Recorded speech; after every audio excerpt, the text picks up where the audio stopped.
اللہ فرماتے ہیں وَمَن يَبْتَغِ غَيْرَ الْإِسْلَامِ دِينًا، اب فرمایا کہ اسلام کے غیر کو جو دین بنائے تو معلوم ہے کہ وہ نامقبول ہے.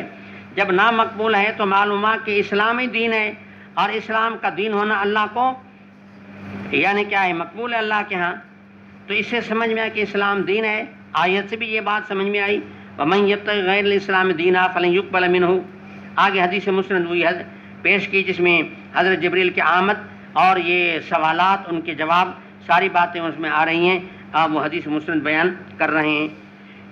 بھی قال حدثنا مسدد قال حدثنا اسماعیل بن ابراہیم قال اخبرنا ابو حیان التیمی عن ابی زرعۃ عن ابی ہریرہ رضی اللہ عنہ وعنہم قال كان النبی صلی اللہ علیہ وسلم بارزا یوما للناس. بارز مانا نکلنے والے، ظاہر ہونے والے، گھر سے نکلے تھے باہر. فاتاہ رجل، ایک بندہ آیا، اس نے آ کر کے سوال کیا. پہلا سوال یہ تھا کہ مل ایمان، ایمان کیا ہے؟ اب دیکھو میں کل کے سبق میں آپ کو بتایا تھا کہ ایمان کی اسلام کی لغوی معنوں میں بھی فرق ہے، ایمان اسلام کی شرعی معنوں میں بھی فرق ہے. تاہم دونوں کا تلازم بعید طور ہے کہ دونوں ایک دوسرے سے جدا نہیں ہو سکتے. شریعت کی نظر میں دونوں ایک دوسرے سے ان کا انفکاک ممکن نہیں ہے. اب دیکھیں ایمان کے سوال کے جواب میں کیا فرمایا؟ یہ فرمایا ان تؤمن باللہ وملائکتہ وبلقائہ ورسلہ وتؤمن بالبعث.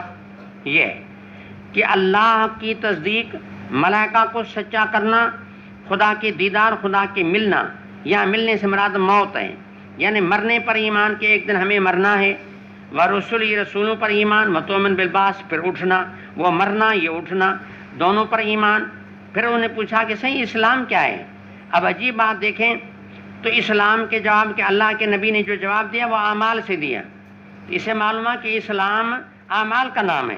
چنانچہ اس میں یہ فرمایا ان تعبد اللہ ولا تشرک بہ. پہلی بات خدا کی بندگی، اور دوسری بات تقیم الصلاۃ وتؤدی الزکاۃ المفروضۃ وتصوم رمضان. حج کا ذکر نہیں، کیونکہ فی الحال اس وقت جب جبریل آئے تھے ان دنوں میں حج فرض نہیں تھا. تیسرا سوال یہ کہ عمل احسان. احسان کی معنی کسی سے اچھا چلنا. تو بندہ اس بات کا مامور ہے کہ ہر کسی سے اچھا چلے. کس سے اچھا چلے؟ خلق اللہ سے بھی اور خالق سے بھی. خلق سے بھی اچھا چلے، خالق سے بھی اچھا چلے. خالق سے اچھا چلنا کیا ہے؟ خالق سے اچھا چلنا یہ ہے کہ بندہ جب بندگی کرے تو یوں سوچے کہ میرا اللہ مجھے دیکھ رہا ہے، اور یہ سوچے کہ میں اللہ کو دیکھ رہا ہوں. اب دیکھیں نا، ایک دنیا کا کوئی ایک جس کو کوئی حیثیت حاصل ہوتی ہے، تھوڑا عمر میں بڑا ہوتا ہے، یا چلو والد ہے، یا چلو ایک استاد ہے، ذرا اس کا بھی ادب احترام ہوتا ہے. اس کے سامنے اگر کوئی آدمی نیکی بھی کر رہا ہوتا ہے، آدمی اچھے طریقے سے کرتا ہے تاکہ استاد جو ہے ڈانٹ ڈپٹ نہ کرے، نکیر نہ کرے، ناراض نہ ہو. تو یہ خالق السماوات والارض جب بندگی اسی کی ہے تو آدمی یہ سوچے کہ میں اپنے اللہ کو دیکھ رہا ہوں. جس طرح تم اپنے استاد کو، اپنے ابا کو دیکھ کر کے کام اچھا کرتے ہو، تم یہ خیال کرو کہ میں اپنے اللہ کو دیکھ رہا ہوں. لیکن یہ پھر تصوف کے درجات ہیں کہ اگر یہ آپ کا یہ مقام نہیں ہے کہ آپ اس مقام پہ ابھی نہیں پہنچے، تو بھلا کم از کم یہ مقام تو ہونا چاہیے کہ بھلا یوں سمجھے کہ میرا اللہ مجھے دیکھ رہا ہے، میرا اللہ مجھے. اور ویسے بھی خشوع خضوع کی علت مخدوم کا یا معبود کا یا بڑے کا دیکھنا عاجزی کی علت وہ ہوتا ہے، اپنا دیکھنا علت نہیں ہوتا.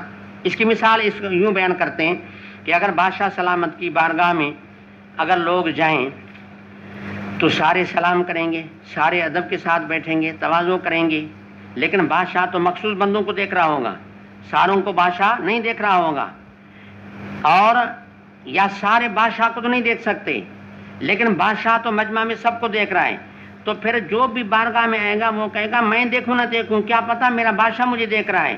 تو وہ ادب بھی کرے گا، سلام بھی کرے گا. یہی معاملہ ہے کہ بھائی بندہ یہ سوچے کہ اگر میں نہیں دیکھ رہا ہوں تو میرا آقا تو مجھے، میرا اللہ مجھے دیکھ رہا ہے. اصل میں میرے خشوع کی علت میرا دیکھنا نہیں، میرے خشوع کی علت میرے اللہ کا دیکھنا ہے. وہ تو بہرحال ہے. لہذا عبادت خشوع کے بغیر عبادت میں خشوع کے بغیر کوئی چارہ کار نہیں ہے. تو تو احسان کے دو درجے ہیں. پہلا درجہ سب سے اعلیٰ ان تعبد اللہ کأنک تراہ، کہ آپ عبادت پہ یہ طور کریں کہ میں اپنے اللہ کو دیکھ رہا ہوں. فإن لم تکن تراہ، اگر اس مرتبہ اس مقام پہ آپ نہیں پہنچ سکے ہیں تو کم از کم آپ کو یہ سمجھنا چاہیے کہ فإنہ یراک، کہ وہ تو دیکھ رہا ہے نا. یہ سوالات تین ہو گئے. چوتھا سوال قیامت کے تعین کے بارے میں کیا، کہ قیامت کی آپ ذرا صدی، سال، مہینہ، تاریخ اور وہ گھنٹہ، منٹ، سیکنڈ بتا دو کہ کس منٹ میں قیامت قائم ہوگی، سیکنڈ کون سا ہوگا. فرمایا مل مسئول بعالم من السائل. یہ تعین کا سوال ایسا ہے کہ اس میں مسئول سائل دونوں برابر ہیں. کہ آپ پوچھ رہے ہیں کہ وہ کب ہے تو آپ کو پتہ نہیں ہے، تو میں مسئول ہوں، مجھے بھی پتہ نہیں. باقی سوال یوں فرماتے کہ یعنی لا عالم، لا ادری کہتے، لیکن یہ جواب اور انداز سے دیا. کہا مل مسئول منہ بعالم من السائل. جواب ایسے انداز سے دیا کہ صرف میں نہیں، اس سوال کا دنیا کا کوئی بھی مسئول ہو، اس سوال کا دنیا کا کوئی بھی سائل ہو، تو یعنی ہر مسئول، ہر سائل آپس میں کیا ہوں گے، برابر ہوں گے. اس لیے جواب کا ایک عنوان بدل دیا اور تعبیر بدل دی. یہ نہیں کہا کہ لا عالم ولا ادری، بلکہ تعبیر یہ اختیار فرمائی کہ یہ سوال ایسا ہے کہ اس سوال کا ہر مسئول اور سائل دونوں علم میں کیا، بے علمی میں دونوں برابر، کے تعین کا پتہ کسی کو نہیں، نہ سائل کو پتہ ہے نہ کس کو، مسئول کو. ہاں البتہ ایک بات ہے کہ علامات بتا سکتا ہوں. پھر علامات صغرا بھی ہیں، علامات کبریٰ بھی ہیں. تو یہاں علامات صغرا کا ذکر آیا ہے، کبریٰ کا نہیں آیا. ایک اذا ولدت الامۃ ربتہا، کہ لونڈی ایک وقت آئے گا کہ لونڈی جنم دے گی اپنے آقا کو. تو اس کا کیا مطلب ہے؟ یعنی یہ کنایا ہے اس بات سے کہ دین میں وسعت ہوگی اور جہاد کا معاملہ، مسلمانوں میں جہاد کا جذبہ ہوگا اور اتنی جنگیں زیادہ ہوں گی کہ کافروں کی عورتیں تمہاری لونڈیاں بنیں گی اور لونڈیاں بن کے آئیں گی تو آپ ان سے بچے لیں گے، اور جب بچے لیں گے تو وہ آپ کے اولاد کی مائیں بنیں گی. تو حالانکہ ہوگی آپ کی ملکیت، ہوگی لونڈی، لیکن بچہ تو آخر آقا کا بچہ ہے نا. تو جب آقا سائیں ہے تو اس کا جو بچہ وہ بھی تو سائیں ہوگا نا. تو ان تلد الامۃ ربہا، کہ لونڈی اپنے آقا کو جنم دے گی، کیونکہ آقا کا بیٹا بھی تو آقا ہے. یعنی یہ کنایا ہے وسعت دین سے، کنایا ہے جہاد کے اسی میں، یعنی تعمیم کی طرف کی جہاد زیادہ ہوگا. حاشے میں ایک توجہ یہ لکھی ہے، اور ایک توجہ یہ لکھی ہے کہ یہ جو ہے کنایا ہے حقوق الاولاد سے. یہ کنایا حقوق الاولاد سے ہے کہ ایک وقت ایسا آئے گا کہ اولاد میں نافرمانی اتنی آ جائے گی کہ گویا بیٹا جو ہے وہ آقا کی حیثیت میں آ جائے گا اور ماں جو تربیت کرنے والی ہے وہ لونڈی کی حیثیت میں آ جائے گی، کہ اولاد اپنی ماں کو یا والد کو غلاموں کا درجہ دے دیں گے. تو جب یہ وقت آ جائے پھر سمجھیں کہ اب قیامت قریب ہے. تو دوسرا جواب یہ ہے کہ یا تو وسعت دین کسے کنایا ہے یا حقوق الاولاد سے کنایا ہے. اور یہ ہے، اور اس طرح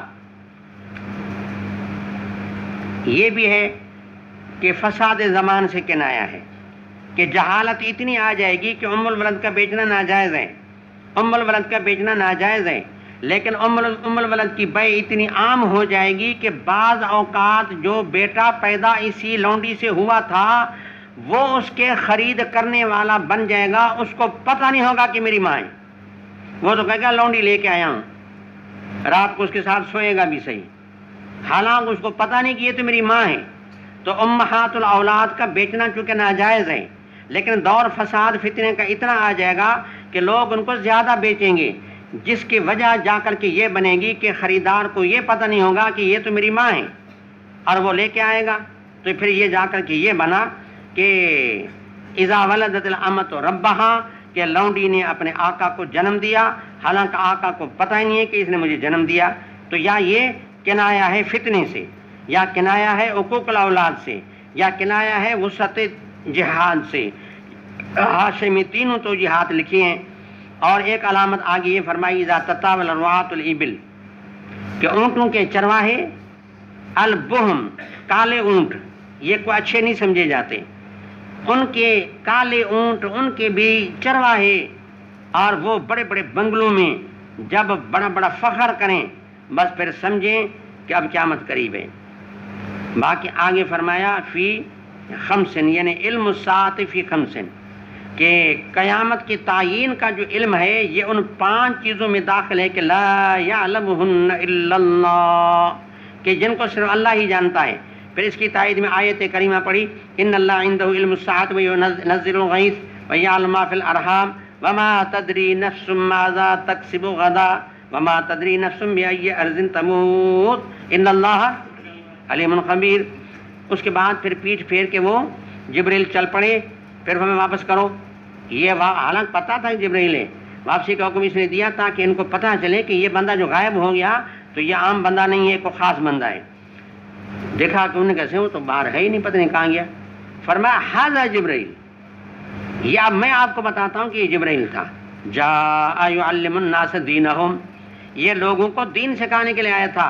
قال ابو عبداللہ امام بخاری جعل ذلک کلہ من الایمان، ان تمام چیزوں کو دین میں اور ایمان کا جز بنایا تو معلوم کہ یہ ساری چیزیں دین ہیں، اور سمجھا کہ پھر یہ ساری ایمان بھی ہیں، اسلام بھی ہیں، دین بھی ہیں.